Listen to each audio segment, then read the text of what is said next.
అప్పుల బాధలు వెంటాడుతున్నాయా? అయితే 6 JVR వారి జాతిరత్నాలు ధరించండి.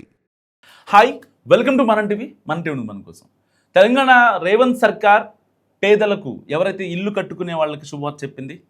పట్టణ ప్రాంత పేదలు ఇంకా అల్పాదాయ వర్గాలు సొంతింటి కలను సాకారం చేసే దిశగా అడుగులు వేస్తూ ఇందిరమ్మ పట్టణ గృహ నిర్మాణ పథకానికి సంబంధించిన కీలక ఉత్తర్వులు జారీ చేసింది. ఆర్థికంగా వెనుకబడిన అల్పాదాయ వర్గాల కోసం 2 BHK 2 పడకల గదుల తరహాలో సరసమైన ధరల్లో నాణ్యమైన ఇళ్లను నిర్మించేందుకు ఈ ప్రత్యేక నిబంధనలు ప్రభుత్వం ఆమోదించింది. తెలంగాణ హౌసింగ్ బోర్డు ద్వారా ఈ సరసమైన పట్టణ గృహాల నిర్మాణం చేపట్టున్నారు. ఈ ప్రాజెక్టుకు సంబంధించిన పరిపాలనా ప్రక్రియలను మరింత సులభతరం చేస్తూ గృహాల అనుమతుల్లో జాప్యానికి చెక్ పెట్టేందుకు ప్రభుత్వం ప్రత్యేక చర్యలు తీసుకుంది. ఇందులో భాగంగా అనుమతుల ప్రక్రియను వేగవంతం చేసేందుకు ఒక ప్రత్యేక సింగిల్ విండో కమిటీని ఏర్పాటు చేసింది. సో ఈ విధానం ద్వారా అనుమతుల జాప్యం లేకుండా వేగవంతమైన సేవలు అందనున్నాయి.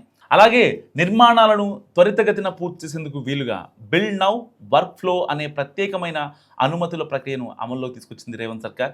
సో ఈ ఇందిరమ్మ పట్టణ గృహ నిర్మాణ పథకం కింద నిర్మించే ఇళ్లకు ప్లానింగ్, బిల్డింగ్, పర్మిషన్ ఛార్జీల నుంచి ప్రభుత్వం పూర్తి మినహాయింపు ఇచ్చింది. ప్రణాళిక అనుమతులకు సంబంధించిన ఎలాంటి ఫీజులను వసూలు చేయవద్దని, వాటిని పూర్తిగా మాఫీ చేయాలని విజ్ఞప్తి చేస్తూ ఇటు విద్యాశాఖ, హౌసింగ్ బోర్డు ప్రతిపాదనలకు ప్రభుత్వం గ్రీన్ సిగ్నల్ ఇచ్చింది.